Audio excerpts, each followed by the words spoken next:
A year back, we promised to love each other forever. I was sure I wanted to be with this kind man. But things changed after we got married. The sweet guy I knew disappeared. Now he treats me like a maid, not his wife. He always tells me to be quiet and just listen to him.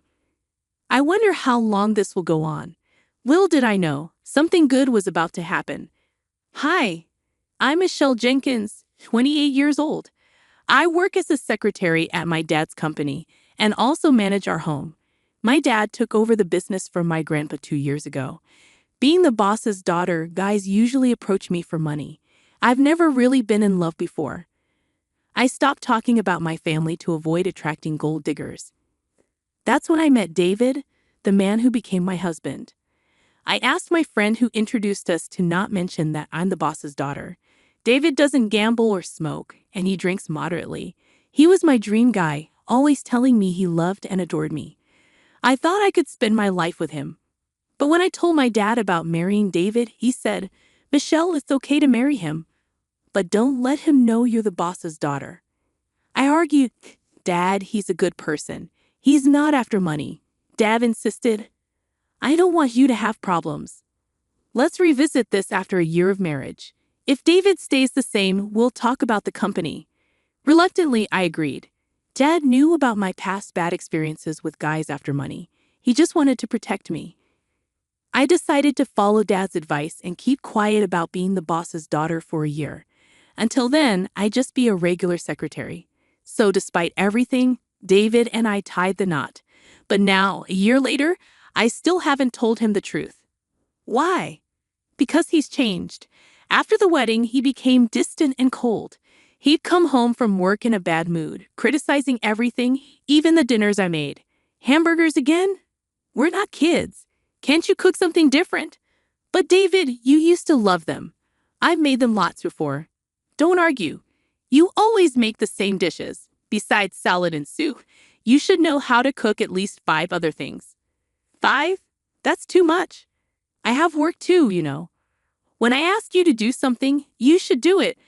I married you, so listen to me. I'm sorry. The warmth and kindness he once had vanished, replaced by a coldness that felt as sharp as ice. At first, I thought he was just having a rough day, but things kept getting worse. After 6 months of marriage, David turned into a full-blown tyrant. He'd nitpick about everything, from how I did the laundry to how I cleaned the house.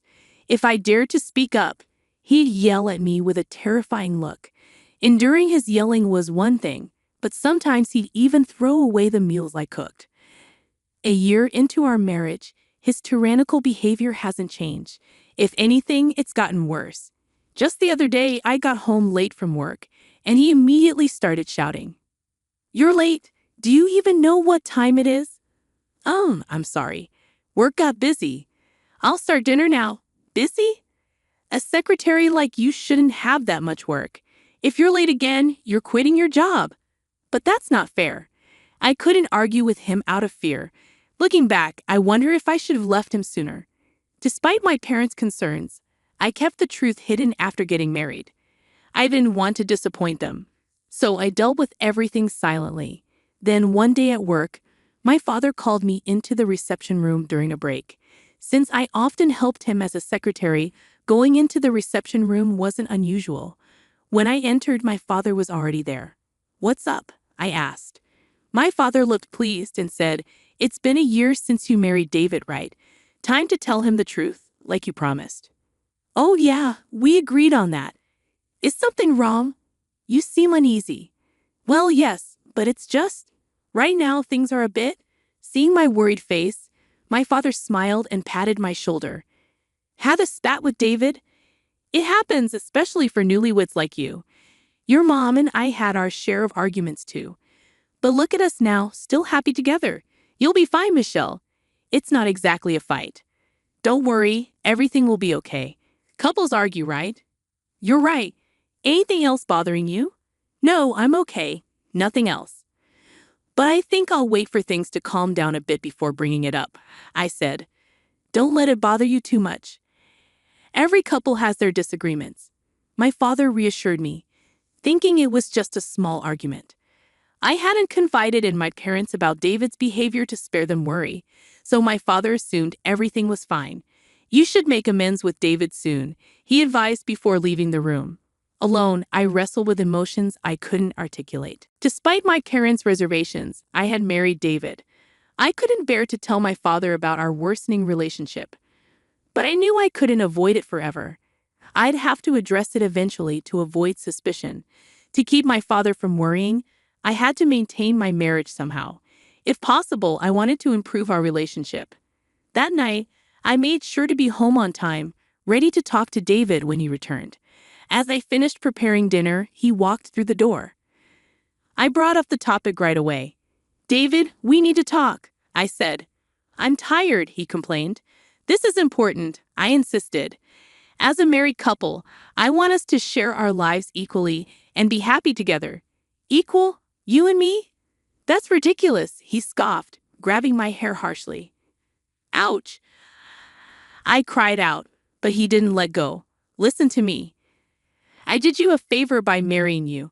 You should be grateful I chose you," he said, sneering at my pain. "But you said you loved me," I protested. "Don't be foolish. I only pretended to like you because you're obedient and good at housework," he spat. "Just stay quiet and obey me," he ordered, pulling my hair closer to his face. From that moment on, I realized there was no hope for equality in our relationship. I couldn't bear to worry my parents, and divorce wasn't an option. My appetite faded away with each passing day, and I found myself merely coexisting with my roommate, who happened to be my husband. Then one morning, amidst this routine, I woke up feeling utterly drained. My head throbbed, and a chill ran through my body. Checking my temperature, I found it to be a high 104 degrees Fahrenheit. Summoning all my strength, I sat up and called out to my husband. "David, I'm sorry. I don't think I can manage breakfast today." "What? Why not?" I pleaded. "I have a fever of 104. I'm in agony. Can I just stay in bed?" In response, my husband let out a frustrated sigh and snapped. "Neglecting your duties because of a fever? Get to work, you lazy thing. But please understand, I'm really unwell." "Enough excuses. You're just a maid. Don't you dare disobey me. Please, just for today, I'm begging you." With a loud click of his tongue, he stormed out of the room, leaving me trembling uncontrollably. I finally realized I was being pushed to my limit. If I keep going like this, I'll truly break down.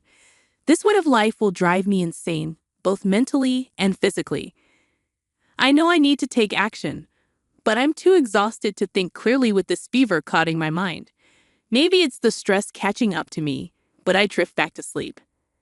Hours later, I'm jolted awake by my husband's furious voice.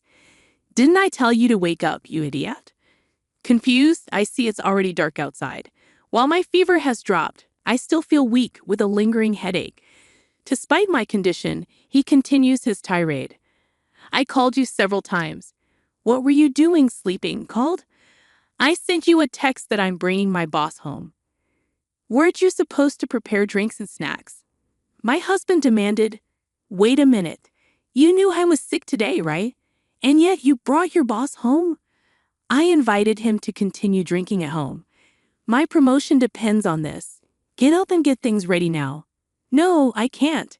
I'm still in my pajamas, and I'm not feeling well at all. Stop making excuses. Just get out here now." He yanked me by the arm and forced me to stand in the kitchen, then hurried back to his boss. "Sorry to keep you waiting. Please come on in." I could hear my husband speaking cheerily from the entrance. "Are you sure this is okay this late? I'm sure your wife wouldn't appreciate." "That's what I've been saying. I don't have a wife, just a housemaid." A housemaid. Kind of like a main wife, you could say. But please don't mind." With that, my husband ushered his boss into the living room. I stood in my pajamas, feeling embarrassed and makeup-free. "Nice to meet you. My husband talks about you often." "I apologize for my appearance," I said, bowing my head. I'm Mr. Smith, the section chief. I'm sorry for dropping by unannounced." "Please don't worry about me. I'll prepare something right away," he replied. As I hurried back to the kitchen, hiding my face, my husband started scolding me. Hurry up and make something. You're utterly useless, he berated. I'm sorry. Just give me a moment, I pleaded. Stop talking and start working, he snapped. How much more embarrassing do you need to be, even with the section chief here? I'm sorry. I apologize, Mr. Smith. Our maid is quite incompetent, my husband explained. The section chief remained silent, his expression tense. Despite my efforts to prepare drinks and snacks, my husband continued to make cutting remarks like, "You're really useless." While my husband was in the bathroom, Section Chief Smith initiated a conversation. "Excuse me." I couldn't ignore him, so despite feeling flustered, I responded, "Yes, is there something you need?" "You're CEO Allen's daughter, aren't you?" My last name used to be Allen, I confirmed, realizing he meant my father, CEO Allen. "How did you know?" "I visited your father's company for business before. You served me tea once, right?" "Wait, you were from that time?" I typically attended meetings with our business partners, serving tea and being introduced as Mr. Allen's daughter. Smith was one of those people. Although David's workplace had become a client of my father's company, I hadn't told my father that David worked there. Glancing towards the bathroom, Smith continued in a hushed tone. "What's going on with your husband's behavior? Is he always like this at home?" Yes, I admitted. "I can't believe what you've been enduring. Why haven't you told Mr. Allen?" "Well, that's regardless, this can't continue." "Leave it to me," Smith said, looking me straight in the eyes as he quickly packed up and left. In that moment, I felt a weight being lifted off my shoulders. It was like finding an ally in a moment of despair. When David returned from the bathroom, he was shocked to find that Smith had left. "Why didn't you stop him?" He yelled at me, but I chose to trust Smith's words and endure it. Several days later, I was called to my father's company and found both Smith and a visibly shaken David waiting. "What's going on? Why are you both here?" I asked, confused by the situation. In the tense atmosphere, my father addressed me with a serious expression. "I heard from Smith. You've been mistreated by David, haven't you?" Well, I struggled to respond. Understanding my intentions to spare him worry, my father expressed his gratitude. "Thank you, Smith, for bringing this to my attention and helping my daughter," my father said, and Smith bowed in acknowledgement. Then my father turned his stern gaze towards David. "David, I can't believe you've behaved this way. I regret allowing you to marry my daughter." "Please wait," David pleaded, visibly shaken. "I had no idea you were our business partner's president." "I didn't know Michelle was a CEO's daughter," David interjected. "Enough. So if you did know, you would have treated Michelle better." "You're truly despicable," my father rebuked. "No, there's no excuse for my behavior," David responded. "Excuses? I'm going to report you to your company's CEO.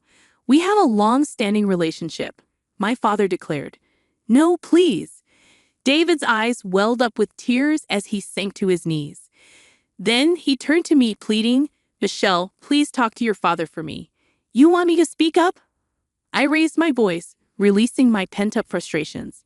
"Do you have any idea how much I've suffered because of your controlling, chauvinistic behavior? I've endured it silently, trying to salvage our relationship. But you destroyed everything, treating me like a servant and constantly belittling me. Do you know how degrading that was?" "Michelle, please forgive me," David begged. "Enough. Don't you dare address me by my name so casually. No amount of apologies will ever be enough. I don't care what happens to you. You reap what you sow. If you understand, stay out of my life forever," I concluded, resolute in my decision. At the climax of my outburst, David broke down in tears. Smith gently guided him out of the reception room, offering a respectful bow before leaving. Eventually, David and I decided to divorce. When my father informed David's company's president about the incident, he lost his job due to poor behavior at work. Without any severance pay, David moved back in with his parents, who were already aware of the situation. His father reprimanded him severely and forced him to leave their home. Now, David works long hours at a factory to make ends meet, while also fulfilling his alimony obligations to me. Meanwhile, I returned to my parents' home after the divorce and focused on rebuilding my life. I've since fully recovered and dedicated myself to my career. I've maintained a close friendship with Smith, meeting him regularly. Although I'm not considering remarriage at the moment, if I do decide to tie the knot again, I hope to find someone like him. When that time comes, my dream is to create a happy and fulfilling family.